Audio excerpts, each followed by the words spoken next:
Ph.D. in computer science in JMU, and today he's coming here to talk about drones, which is a new technology that not many of us know about.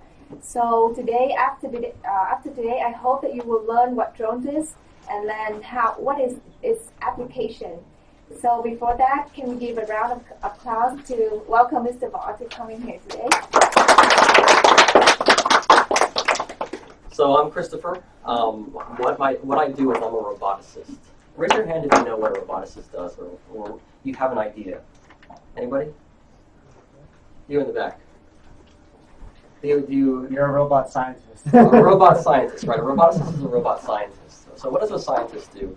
A scientist tries to understand the world, right, by running experiments, right? And a roboticist or a robot scientist is someone who uses robots to do that. And so what I do is I try to solve problems in the world, like anything you can think of, like how do you find somebody in an avalanche, or how do you take pictures of your crops, things like that, using robots. The kind of robots that I work on are drones, and so I'll talk a little bit about the history of that technology and why that's interesting and important. But first, I kind of want to talk a little bit about the trend in robotics today. In robotics is a really broad field, right? It comprises of a lot of different things, all the way from the two most important things, which are computer science and mechanical engineering, and then some other smaller things. Electrical engineering used to be a really important thing in robotics. Now it's kind of getting a little bit less important as mechanical engineering, the actuators and mechanics, and computer science, which is like the software and the algorithms, are becoming more and more important. And then, of course, there's other things that are kind of growing, like the biological side of things for robotics has become really important.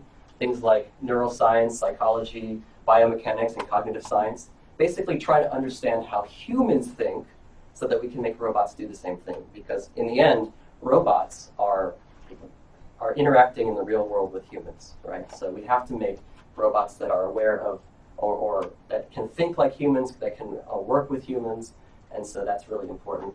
And of course, on the application side, there's all these kinds of applications for robotics. And so science, art, business, you have to have money if you want to build a robot, right? So everything is really important here.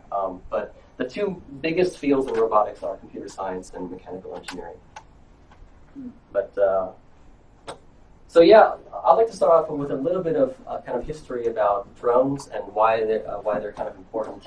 So this is a really old picture. So people have long been fascinated with the ability to see from the sky. So this is a picture of a guy named Gaspard Félix Tourneschamp, who was a French photographer, also known as Nadar. He was a French photographer who was, in a sense, kind of like a scientist, because he was trying to experiment with new ways to take photographs.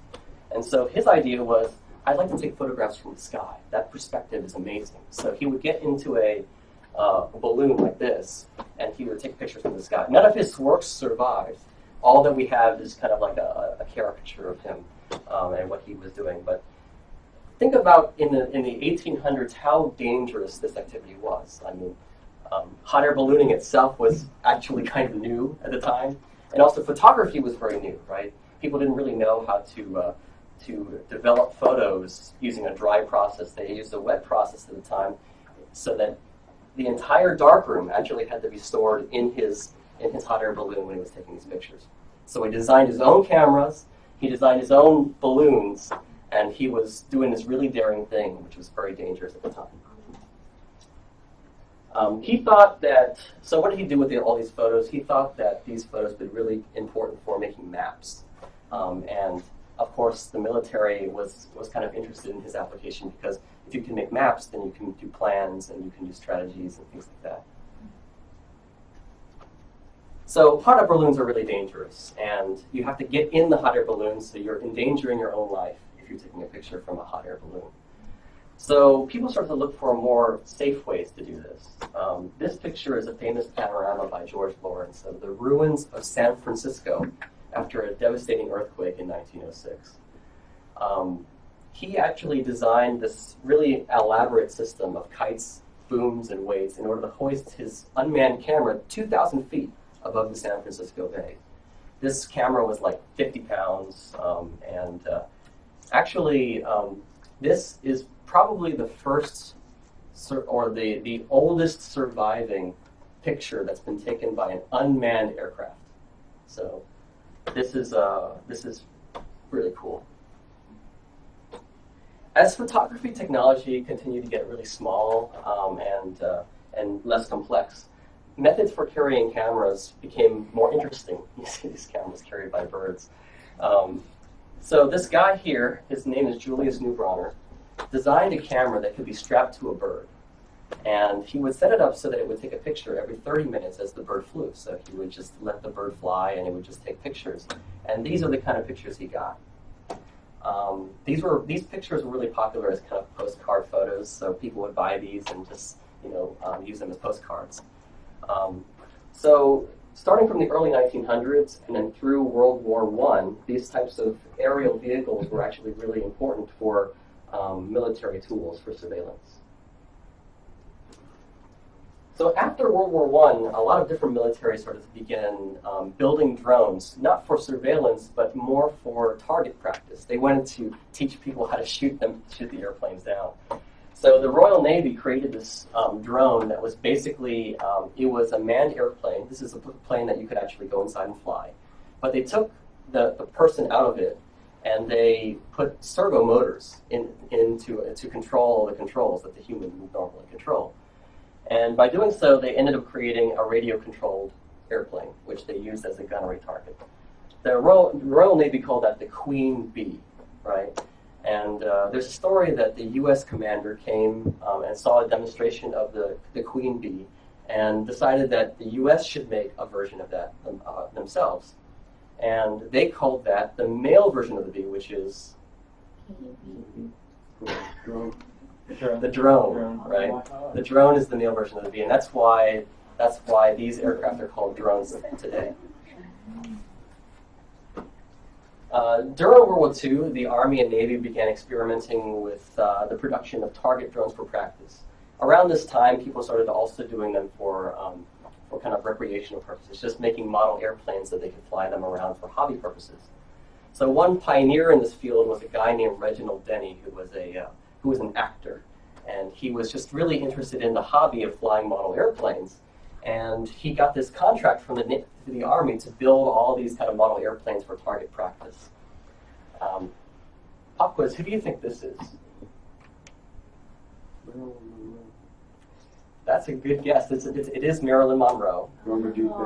This is a picture of Marilyn Monroe before she became famous. And actually, this is the picture that made her famous. Before she became famous, she worked in a drone factory where she was producing. She was actually she was in charge of painting the drones. So this is actually the picture that made her famous because, and eventually led to her career as a model. There's another one that made her famous that you probably couldn't put up there. I'm sorry, before we move on, I noticed that there's a seat in here, so anyone want to join in, just, yeah, you can sit there. So as I mentioned, like this time period kind of marked a divergent history for drones. On one side, it was like a fun pastime, just something that you could do, like flying model airplanes was just a fun thing to do. And on the other hand, it was becoming a military tool. So Popular Science wrote, drones, as the radio-controlled aircraft are called, have many potentialities, civilian and military.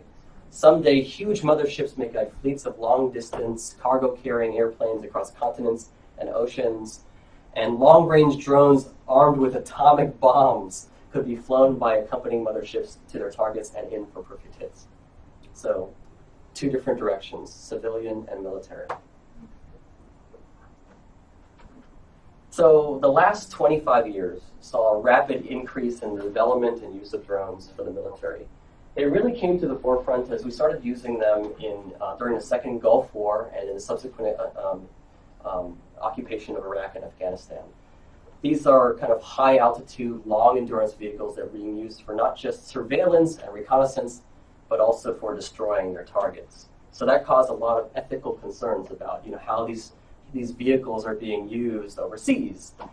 Not only that, but all the people who are piloting these things remotely.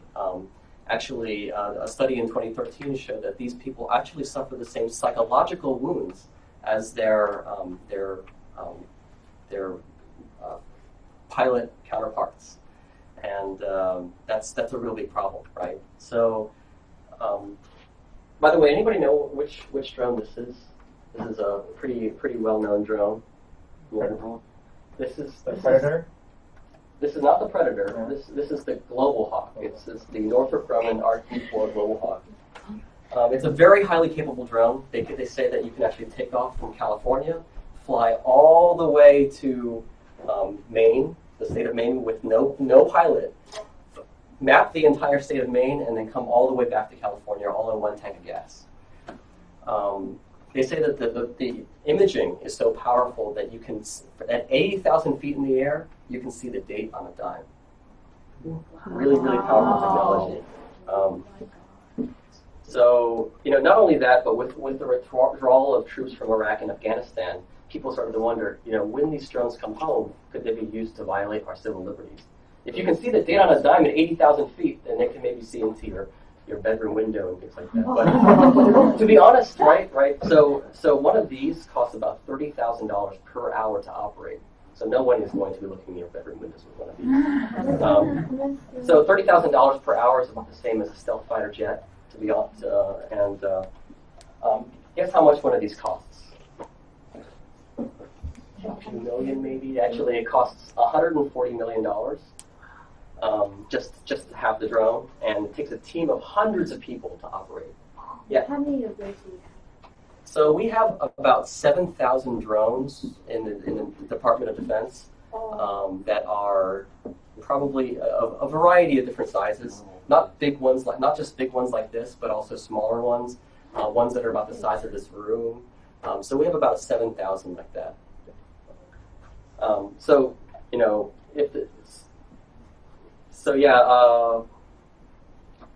That's military drones. So meanwhile, on the civilian side, in the world of hobby and recreational model airplanes, a totally different story was unfolding. By 2007, model airplanes were already kind of like a pastime that people had already been doing for a really long time. However, flying a model aircraft required a lot of skill, right? So on a Sunday morning with his two sons, this guy, Chris Anderson, was building his own model airplane, this one right here, and he and his sons were trying to fly, and they don't really have enough skills, so they crashed it. And so Chris Anderson thought to himself, gosh, there's got to be a better way to do this. So he looked at his son's toys, and he noticed that his son's Lego Mindstorms toys had a vast array of sensors and a computer and all that kind of stuff. He thought, what if I could take this Lego Mindstorms kit, put it onto a drone to control the drone, and that way we take the operator out of the loop. So it had the Lego Mindstorms toys had all these sensors that can measure orientation, like accelerometers, which could measure which angle you're at, gyroscopes, which could measure your angular rotation, and using all those sensors, he figured, let's try to build an autopilot for one of these. And so he ended up creating this internet community called DIY Drones in 2007, where people could share their experiences in building their own experimental autopilot systems. So think about this. These are all people who are in their garages just trying to play with robotics and try to figure out how to make a model aircraft fly by itself. And little by little, these features started to get closer and closer to what the really expensive $140 million aircraft could do. So today, communities of personal drone users come together to help each other kind of build their own drones and robots. And so this is a picture of a workshop that I've done actually every month for the last few years on how to build your own drone. Drones come in a lot of different shapes and sizes. The ones I brought here today are all they're called multicopters or quadcopters. But drones also come in other forms like fixed wing airplanes and all that kind of stuff. So how does one of these work? So actually, the one pictured here is the same as this, right? So multicopters have four, or quadcopters in this case, have four propellers, right? And to go up and down, I would increase the speeds of all four. Oh. If I want to hover, I keep all the speeds of these motors all the same speed, and then they would produce the same thrust, and so it would remain level, right? If the thrust is equal to the weight, that is, the amount of force that I'm pushing up is the same as the force pushing down, then I remain stable and it will hover, okay? If I want to go up, then I make the thrust higher than the weight, right? So that it actually ascends, okay? If I want to pitch forward, okay, if I want to move like this, right, then I increase the speeds of these motors so they produce more thrust, and I end up tilting forward. Now that I'm tilted forward, then the thrust is facing this way, right, which means there's a component going this way, and there's also a component going down, so I end up going like this, okay? That's how you do forward and backward flight. Of course, sideward flight, like this, right? I increase the speeds of these motors, and they go like this, right? And I end up flying like this. How do I turn? Anybody have an idea? How do I do this? The direction of the propellers turn. Nope. These are fixed. These are fixed pitch props, right? Oh. So they don't change in direction, right? They just spin faster or slower. So just by spinning faster or slower, how could I do this? So yeah, kind of. Two of the motors are spinning clockwise, and two of the motors are spinning counterclockwise, right? If I increase the speed of the clockwise motors and decrease the speed of the counterclockwise motors, right, then I create a difference in torque, and the aircraft moves like this. Okay, so that's how you do that. Of course, multicopters come in all different shapes and sizes, not just quadcopters like I showed you, but also hexacopters with 6 motors, octocopters with 8. They come in like V shapes like this. You know, they have versions that have like motors on the top and the bottom. As you see, there's a lot of different kinds, and there's more on the way. So quadcopters have the advantage of being really agile. For example, unlike a fixed-wing airplane, which has to move forward all the time to create lift, the quadcopter has the ability to hover in place, right? So why is that important? Well, it's very useful if you want to do aerial photography, because then you can control exactly where a camera goes, right?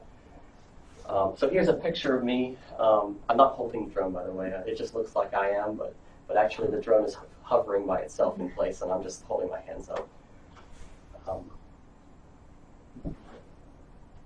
So this agility, of course, makes it really good for aerial photography. So these are some videos that I took with my a drone very similar to this one here. Anybody know what that is? George Mason. Yeah, this is George Mason University. Oh, right there. Yeah. This is a nature preserve in Leesburg, Virginia. You can actually see inside the silo there. So those are some examples. And so people started to think of all different kinds of things to do with this, right? Now that you have a camera on a drone, what can you do with it? Okay.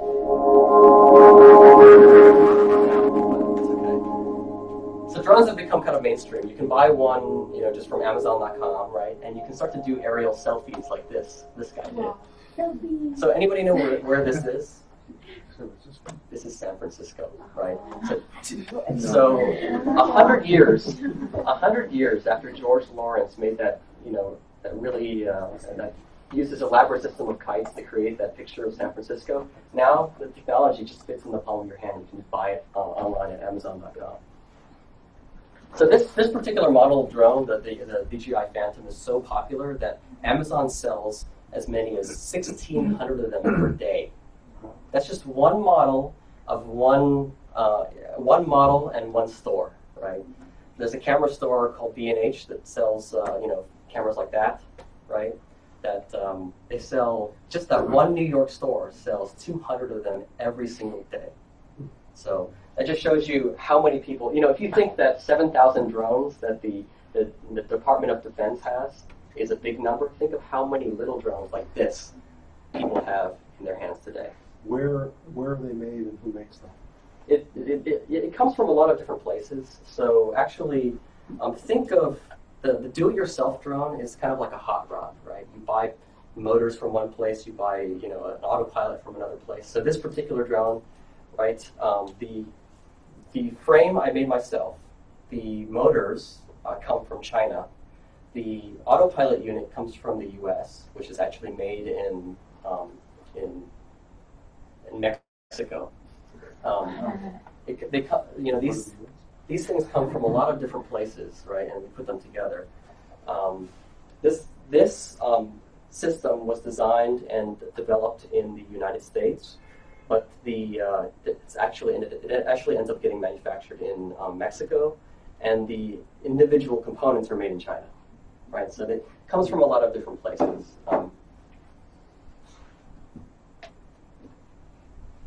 So users of drones have come up with a lot of amazing applications for them. Here's a picture of a guy who's 83 years old, okay, and he's using a quadcopter to survey his 2,000 or 27,000 acre cattle farm in Hawaii. It's not just for young people. This is, this guy's 83 years old and he's using the technology like. Studying cardiac arrest is the truest measure of emergency medical response. On average, only 6 to 10% of people who have sudden cardiac arrest actually survive. The 10 minutes that it takes for an ambulance to get through traffic to deliver a defibrillator could mean the difference between life or death, right? And so this German company came up with an idea. So this is a concept of delivering an external defibrillator using a drone so that you could save somebody's life. Right now it's in the prototype stage, but imagine it's like you take out your phone, you just push a button, right? And the drone comes to you and delivers, life-saving technology. Drones can be just plain fun. This is actually former CIA Director James Woolsey flying a quadcopter at one of the events that I held. We're just showing people the technology. Doesn't look like he's having fun. Well, he's learning it for the first time. He's concentrating. He's trying not to break. Bad guys get this.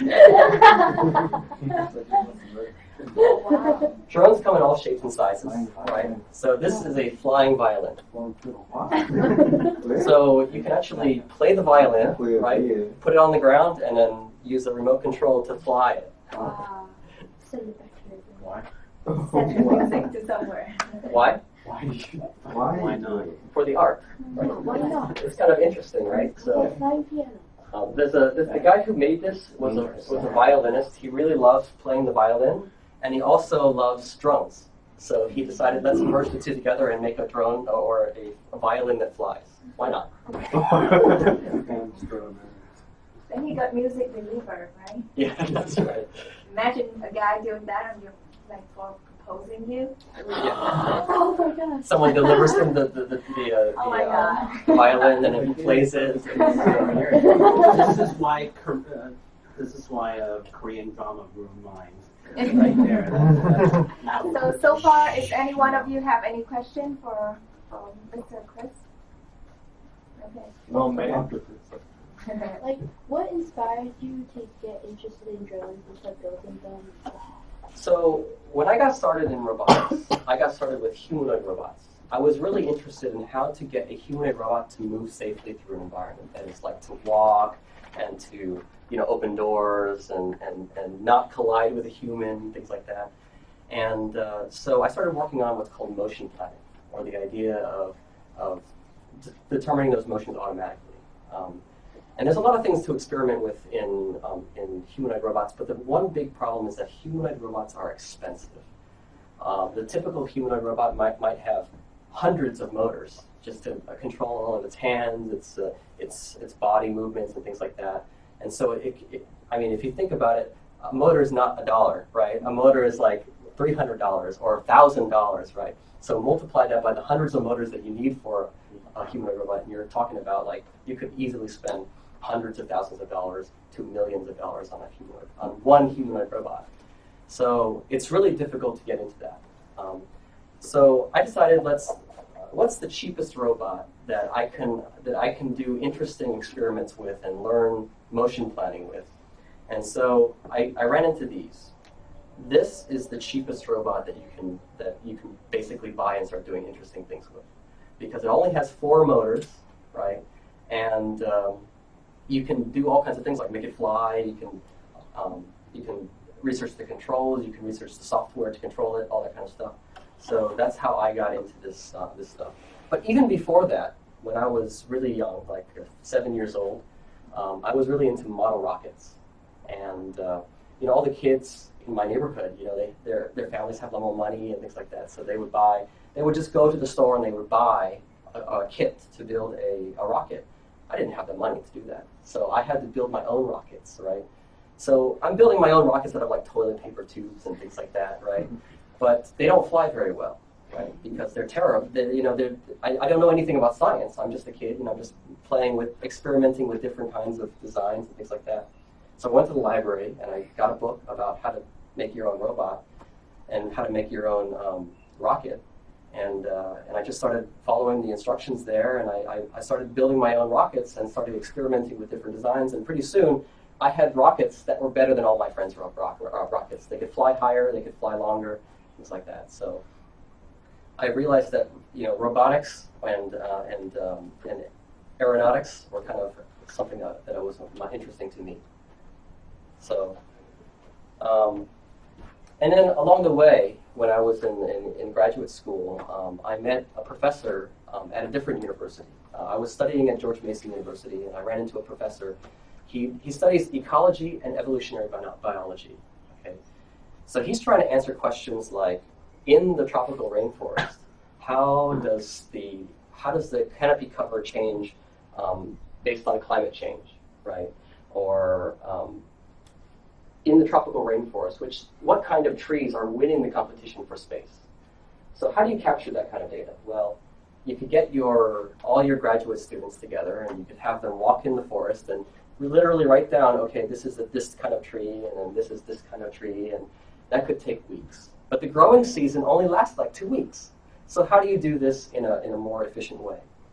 Well, the way that people have normally been doing it is using like a manned airplane like this, and it costs anywhere between $10,000 to $30,000 to do one survey using a manned airplane.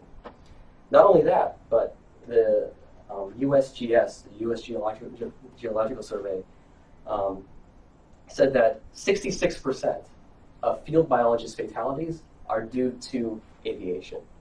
Literally, these scientists that are trying to capture the data about climate change and things like that are literally dying to get this information.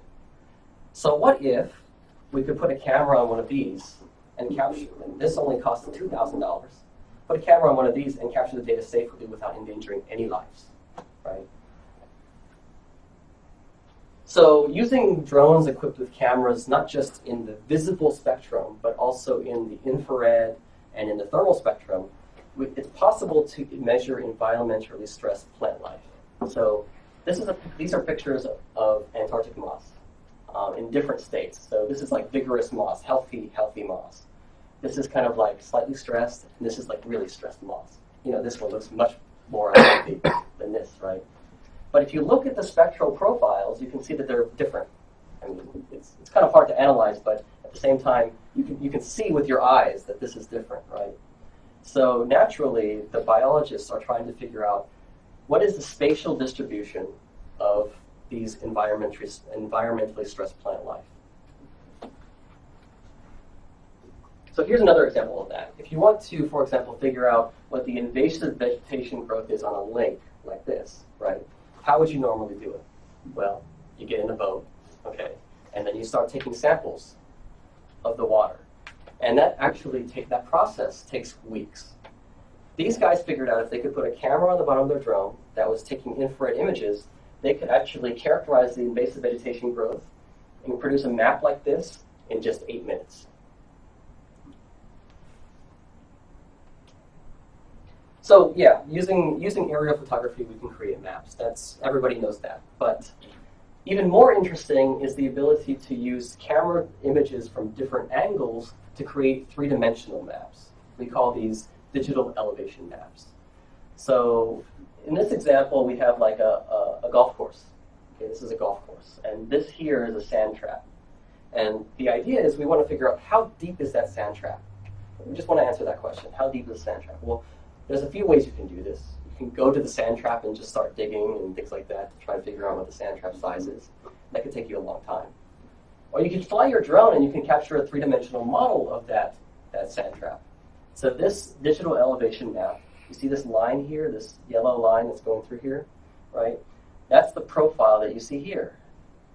And then you can use that profile to figure out, well, the deepest point in the sand trap is right there. Okay? So now we have a tool which we can use to estimate the volume of things and estimate the depth of things. If you want to, for example, if you have a big pile of rocks, right, like a big pile of gravel or something like that, and you want to figure out how much gravel do I have, right? Well, one way to do that is to get your biggest guy and have him start moving the pile from one place to another and measure, right? That could take a really long time and a lot of effort, right? Well, with the drone, you can do that in a few minutes. There's other ways you can use this kind of information. You can capture information over time. So one thing that a scientist did is he flew a drone across the coastline, right? And he wants to measure the erosion over time. So he captured three-dimensional images, one after the other, after weeks and weeks and weeks. And he was able to figure out that the erosion is happening a lot more here than it is over here, right? And then using a drone with a laser rangefinder on it, it shoots a laser at the ground, and then when the laser reflects up, it reads the time that it took for the laser to go down and come back up. And by that, we can figure out the distance that the laser had to travel. Using lasers, he was able to create this three-dimensional model of forestry in Guyana. So using maps to make decisions about resources like lakes and rivers and pipelines, civil engineering structures and things like that are all in the realm of remote sensing, the idea of using a drone to capture information that you can use to make decisions. What is this a picture of? Don't read the caption. What is this a picture of? Yeah, this is an aerial photo of lettuce. Okay. And if you look at the lettuce crop, you can see that there's these white pieces right here, and those white pieces are individual diseased lettuce, right? With really high resolution images like this, we are able to make decisions about what to do about specific diseased lettuce crops, and stop the disease before it spreads, because it only takes a week for this disease to affect the entire crop, right? That idea is called precision agriculture, or the idea of precisely making decisions about what to do with this. So today we're already experimenting with this kind of stuff. What else can you do in agriculture besides taking pictures of crops? Well, you could use a drone also for crop dusting, right? Right now, crop dusting is a very dangerous activity. Basically, you get into an airplane that has sprayers on it, and you fly really low, right, and really slow. And when you fly low and slow, you stall, you crash, and things like that. It's very dangerous. With an unmanned drone, we can avoid that safety hazard, right? Another thing that you can think of is maybe robotic pollination, right? Bees are becoming a scarce resource, right? And so we need ways to pollinate plants. And so we're thinking of ways to use like robots to do the pollination. Like imagine a drone like this goes from flower to pollinate the plants. Right? Imagine that.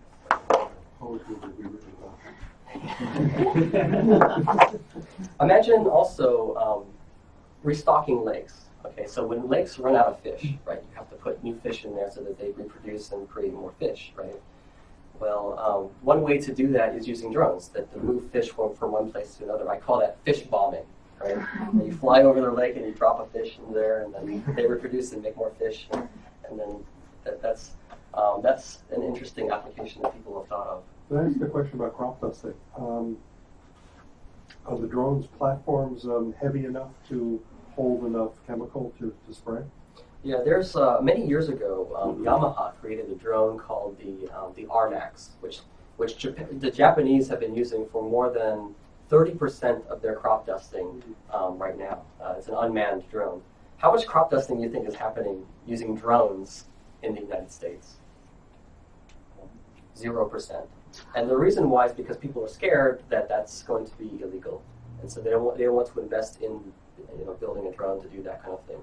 But it's going to happen someday. But right now, China, Japan, Vietnam are all experimenting with using drones already. Japan has been using them already for more than 30% of their crop dusting. Why do the U.S. think it might be illegal? Because there's no regulatory framework yet. There's no rules yet. There's no laws yet regarding drones. Okay, and that's a problem because people who are trying to get into the business of using drones to do things are worried that there will be laws in the future, and so they don't want to invest the money to create the business that will eventually be illegal. Right? Make sense? Couldn't they just move to Japan? Yeah, exactly. So, if you are interested in using drones for a certain application, right, just go to another country. Different countries have different rules about drones. Okay, so the UK, for example, 4 years ago already created some set of rules for using drones, right? So you can get a certification, a license, and actually talk to the Civil Air Authority and ask them for permission to fly your drone for your application. In the US, there's some version of that, but it's not really well developed yet. And the laws are still coming out. I think within the next 2 years, there's going to be a set of laws. I build the businesses first and then lobby to make sure the laws are the way that you want them.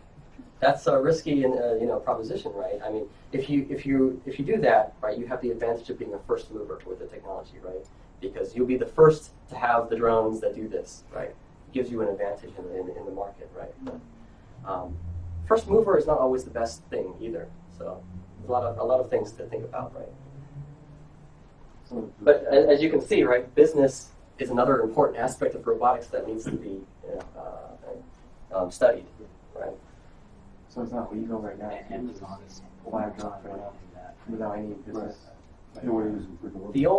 The only restriction there really is within 15 miles of national airport, there's a no-fly zone. And that no-fly zone applies not just to this, but also to kites, to balloons, to rockets, things like that, and model airplanes, like just for recreational purposes and all that kind of stuff. So it applies to everything, and also manned aviation. So you have to have permission in order to fly inside the no-fly zone. We're within that 15 miles here. Yeah. But the enforcement hasn't been much. I mean, even the guy who crashed his drone on the White House lawn didn't really get in trouble. I mean, he got in trouble in the sense that he's on the news and everybody's saying, oh, he's doing terrible things, but he didn't actually get sued or anything. Or prosecuted or anything. He didn't actually get in trouble. The Catholic Church also used drones to film a procession in D.C. They didn't get in trouble. The LDS Church also flew their drone to capture images of their temple. Again, they didn't get in trouble. But the rules are coming. And, the FAA, for example, is coming out with a set of rules that are going to say things like you have to be under 500 feet, you have to be less than 100 miles per hour, things like that. But, the rules are changing, and getting involved in that is also an important thing. When you're in the D.C. area, you should get involved in the politics, right? You have a question? Oh, Lord. Oh, okay. So the DC Area Drone User Group, which I run, hosted a $10,000 Drone Social Innovation Award.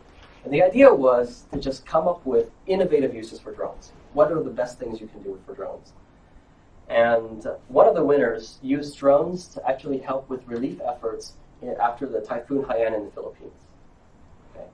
And so the team used drones to inspect the damage, produce maps to help with the relief effort.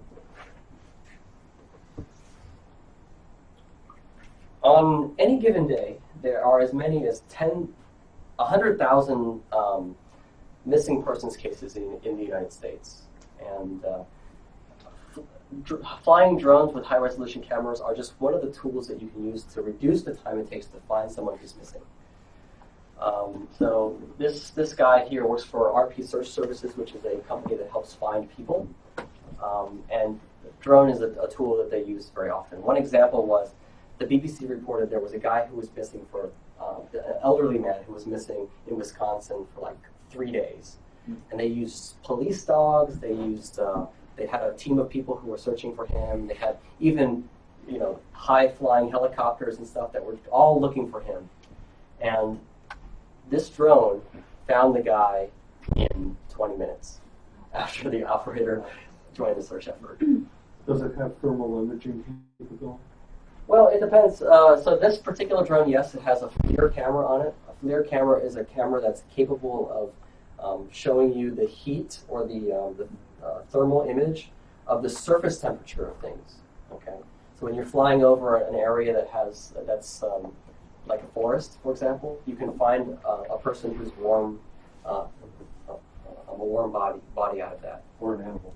or an animal and things like that. So if you're looking for a missing dog or something like that, you could possibly use a drone to assess with that search effort. How many people are operating that one drone when he's doing that project? So this guy actually managed to get authorization from the Federal Aviation Administration to fly this drone for search and rescue applications. Is it only him flying? Because doesn't he need someone to be watching a camera too? Typically, you need a team of people to help you out with that operation. So usually, you would have one person who's flying it with the joystick, right?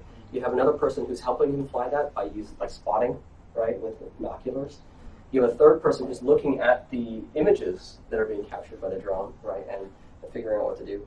And the same thing happens with aerial photography, right? In aerial photography, it's important to get composition right?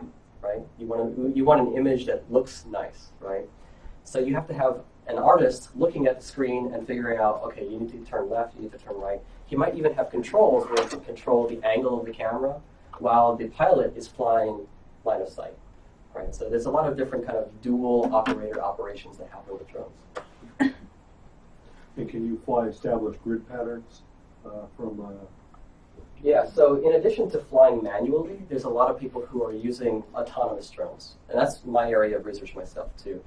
So what you would do there is you would give it a waypoint, you give it locations, and the drone automatically flies there, almost like a self-driving car, right? You give it a place to go, and it just figures out how to get there. So a really important part of that technology is figuring out how do I get there safely, right? There might be obstacles in the way. There might be people in the way, things like that, and you want to come up with technology that's safe. So that gets to the technical challenges here. If I want to capture large data sets, okay, if I want to, for example, make a map, right, using a drone, it could be time consuming, right? Because I have to fly this thing, back and forth over a very large area, right? That's kind of a dull job, right? Just flying the drone manually. So is there a way that we can remove the human, basically give it a plan, a flight plan, and have it executed automatically? If I have a really big field, can I use swarms of robots or groups of robots in order to spread out and search for somebody, or spread out and do a map and save the time? And now that I have all these pictures captured by drone, how can I, what do I do with all of it, right? Can I stitch them all together into a map? Do I put them all into the cloud and have people look at the images and things like that? What do I do with all that data? That's another important aspect. We're also, of course, interested in smaller, cheaper, safer aircraft, right? So there's a lot of engineering that goes into making aircraft smaller and lighter and safer, and robust against environmental conditions like dust and wind and water, things like that, so that I can fly it in the rain outside. And also, of course, there's a lot of tough challenges in law, ethics, and compliance, because a lot of people are worried about safety, or worried about privacy and things like that. So a lot of effort goes into figure out what is safe, right? What is not safe, and how do we create laws that allow us to use and experiment the technology for good purposes, but also prevent people from doing really bad things with them, right? There's a big trade-off that has to happen there. Anybody seen this before? So you might have heard of Amazon's dreams to be able to deliver packages from the warehouse to your front door in less than 30 minutes, right? Think of the technological challenges that involves, right? To be able to navigate an aircraft like this through the dynamic and unpredictable and complex environment that's your front yard, right? There's all kinds of obstacles. Your dog might go outside and try to like attack the drone. People might try to steal the drone. People might get hurt if they're trying to reach up and touch it, things like that. So a lot of engineering and a lot of science is trying to figure out what is the way that we can deliver packages to you in 30 minutes safely, right? Why would Amazon be interested in delivering packages to you in 30 minutes? Anybody have an idea? Faster service.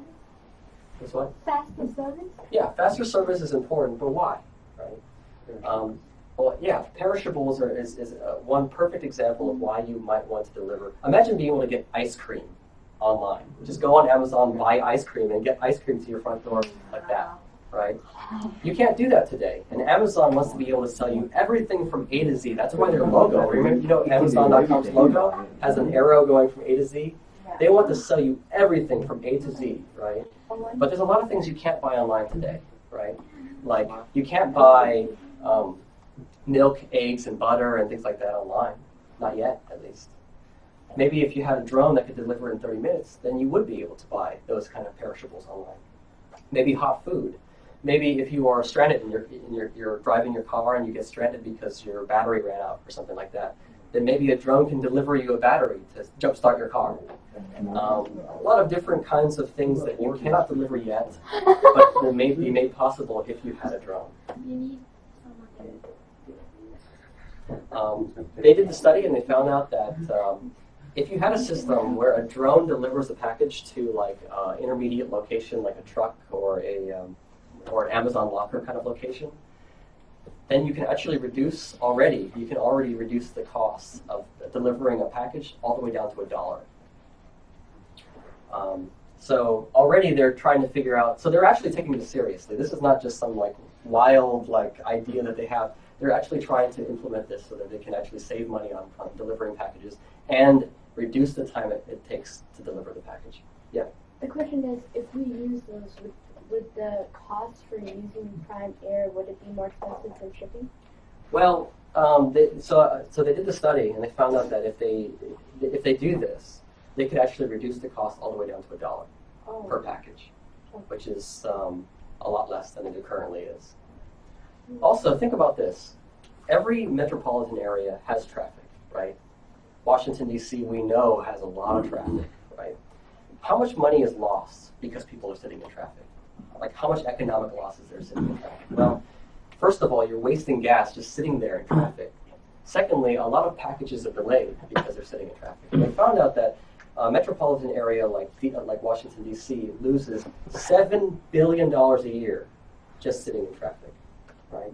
If we can reduce the amount of sitting in traffic by just 10%, we can save millions and millions of dollars just in our economy, right? So if delivering packages by drone reduces the cost or reduces traffic by just a little bit, then we are, saving a lot of money for everybody, right?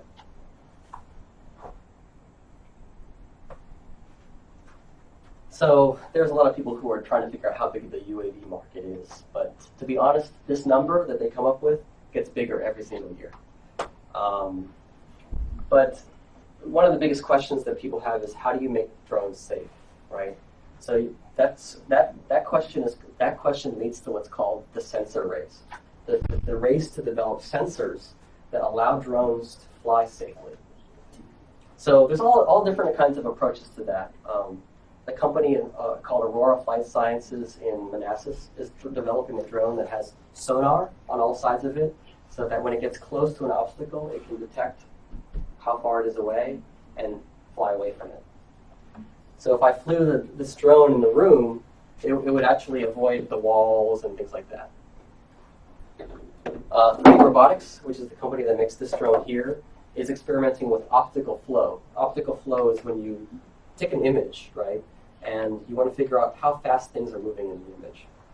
If you think about it, when you're driving your car and you look out don't do this. But or if you're in the passenger seat of a car, right, and you look to your right, and you look at the landscape, you notice that things that are closer to you are moving much faster than things that are far away, right? They can use this principle to actually figure out, how far away obstacles are. If you're flying through the forest and trees are coming by you, when they're closer to you, they're moving much faster, right? Or they appear to be moving much faster. And you can use that concept to actually navigate through a complex environment. But also, right now, what they're doing is they're just facing the camera down and using it like a mouse. Your mouse has a little camera on the bottom of it that measures how fast the table is moving under it, and that's how it figures out where the mouse cursor is. They're doing the same thing with UAVs. And there's also companies that are trying to create like miniature radar sensors so you can detect other airplanes in the air.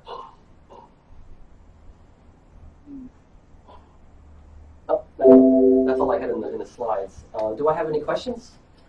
Yes.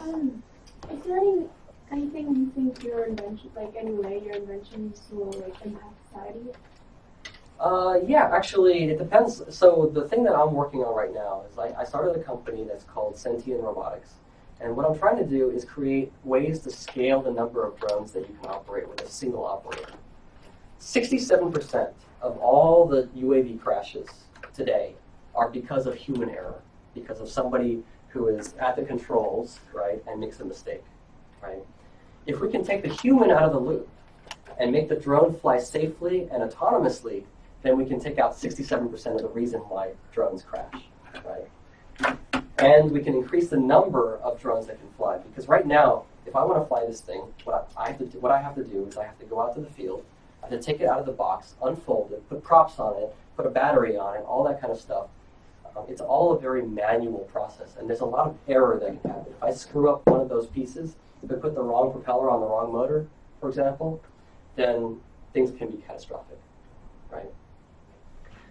So I'm trying to automate that process. Now, if I automate that process, then not only can a person, take this out to the field and operate it by themselves, but they can operate many drones, right? Because instead of having to pilot them, all they have to do is supervise them, right? Yes. Do you sell drones? Do I sell them? Not really. I'm not interested in actually creating an online store and selling drones like this. But there's a lot of people who do. And there's a company in China called DJI, which grew from 2007. It started in 2007, and now is a $10 billion company. People are literally becoming a billionaire making drones. So yeah, it's a $10 billion company. Yeah.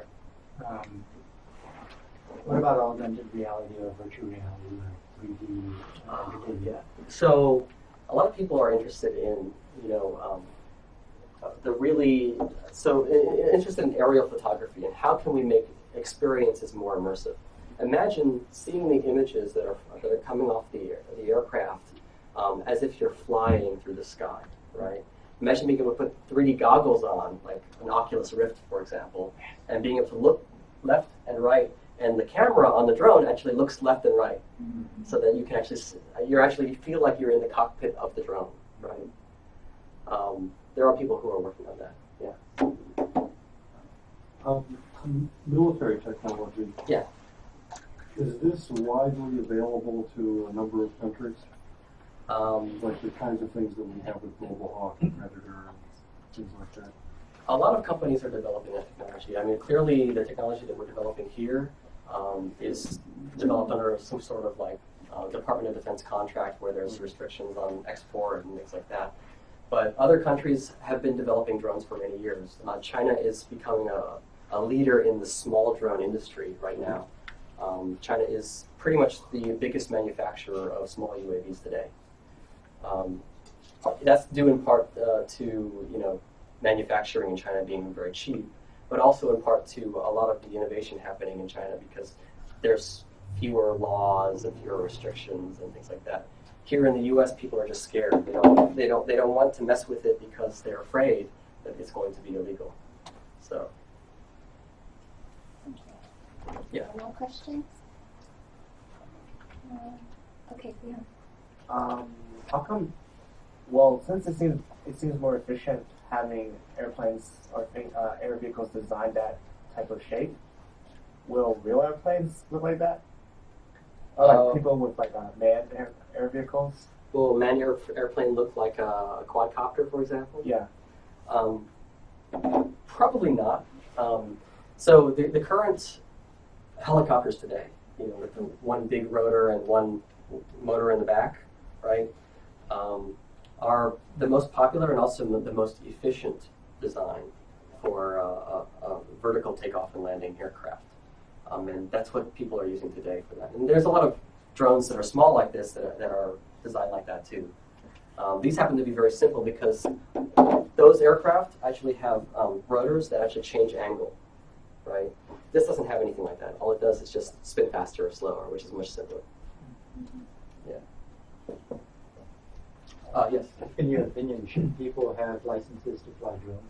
I think so, yes. I think there should be kind of like a certain levels of licensing. Like if you just want to fly for hobby, then you don't need to have a license. But if you want to fly for commercial purposes, like for real estate videos to promote the house that you're trying to sell or something like that, then you need to have like maybe a small license. If you want to fly like hundreds of these for delivering packages or thousands of these for delivering packages, then you might need to have a much, much, much higher license, right? And those licenses are going to require much more higher requirements and things like that for example, airworthiness certification and all that kind of stuff. But if you're a hobbyist, I feel like, I hope that they're going to come up with rules that make it more, that make it safer, or that make it less restrictive for the small operator to use drones. Yes? So you said there's like 66% of the time that it's human error to control the drone. So what is the percentage for like mechanical error, like the error that coming from, putting it together? Or it's about 30%. 30% mechanical errors, and of course, the technology it's easier to make the technology better. It's harder to make the human better, right? Right. So why not just take the human out of the loop and make the technology much better, and then that way you can make it safer for everybody. Yes. Wouldn't there be a fear that because drones are taking over a lot of these like jobs, that there would be less human jobs? Yeah, actually, so a lot of people fear that, but I think that if you want to avoid that problem, right, then you should seek to get jobs that cannot be replaced by a robot, right? The robots can't replace us yet for art, right? They can't replace us yet for a lot of scientific endeavors, right? Being creative and coming up with new solutions for things is not something a robot's really great at yet, right? If you work in a factory, right, and you're just assembling things, your job will be replaced by a robot, for sure, right? So the key really is to come up with to try to get a job that doesn't require that. And humanity-wise, speaking society-wise, right, is it better for us to have humans doing dull, dirty, and dangerous tasks? Probably not, right? We want them to be doing, doing safe activities, and so maybe it's a good thing that drones are replacing humans for the dull, dirty, and dangerous tasks, right? And to expand on that, in the U.S. Air Force right now, there's a dispute or a discussion going on because the most prestigious jobs in the Air Force are fighter pilot jobs, but increasingly, some of the activity or much of the activity that fighter planes do is being replaced by drones, going over a target, identifying the target, sending a precision weapon onto the target, and blowing it up. And that's all done by some guy in a room at Nellis Air Force Base in Las Vegas, who's sitting in front of a joystick. And recently, and then he or she goes home at the end of the day and goes out for lunch, goes home at the end of the day. They're not in the war zone. they're not in the war zone, but they're still experiencing the same psychological wounds. In fact, they say that the people who are UAV operators see even more terrifying images because the drones actually have better imaging technology, and you'll be able to see with greater detail the destruction you're creating. Right. And also recently, some in the Air Force wanted to recognize these drone pilots with a device or an award or a medal for doing a good job, and the fighter pilot community resisted that. Yeah, that's an interesting point. You know, like when you fly an airplane today, like you fly from here to somewhere else on a commercial airplane, then 90% of that flight is actually being done by computer today. You know, the pilot is really only there for the takeoff and the landing, right? Because that's the most stressful and dangerous part of the flight. But when it's in the air and it's cruising at 30,000 feet, his hands are off the controls. He's having lunch. He's maybe even sleeping while the airplane is flying by itself. And pretty soon, when the takeoff and the landing can be automated, you might actually be flying in an airplane that's completely autonomous, right? Can you imagine that? Being able to just sit in your car or something like that, and the car just drives by itself. It's a little bit terrifying, but at the same time, it actually might save lives because drones don't text and drive at the same time, right? They also don't get drunk. Yeah, they don't drink and drive, and they don't text and drive. They So don't slow down when they see a cop in the road or an accident. Oh, look, it's an accident. I've never seen that before. So I think the first place you might see it is in like buses and probably on predetermined routes. Actually, you probably see it first in trains, right? You probably see it in the subway. The subway will not have a human operator anymore in it. It'll all be completely automated. The trains at Dulles Airport already. Yes, in already fact. are like that. There's no operators. Exactly, right. So you'll see it first there on predetermined routes like that. Then you'll start seeing like lanes open up, like a hot lane on 495. Like there'll be a specific lane just for autonomous vehicles. And then you start seeing more and more integration. Like you start seeing like cars start driving with normal cars. The same will happen with UAVs. There probably will be like a specific airspace just for unmanned vehicles.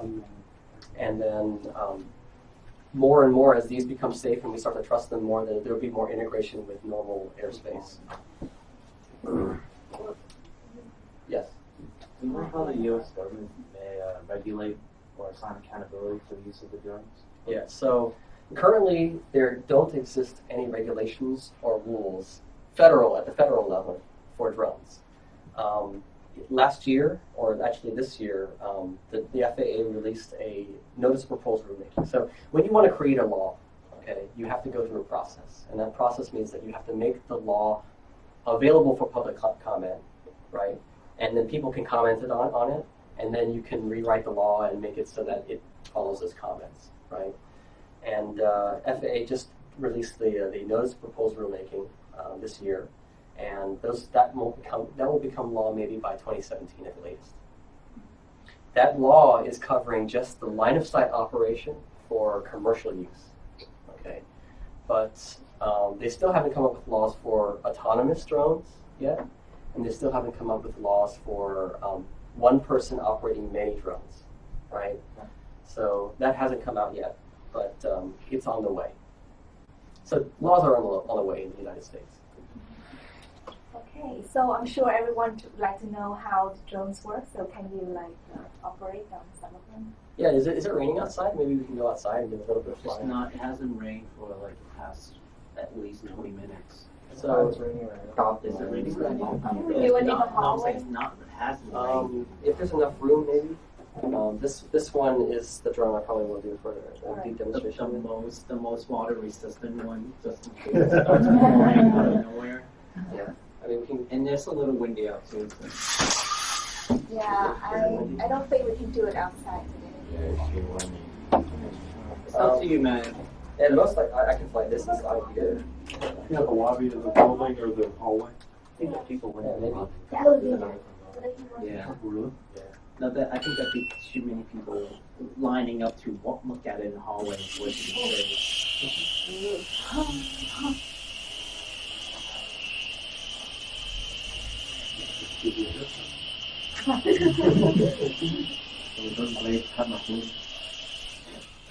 But so this is just a toy you can buy online. It's just like just something you can practice with.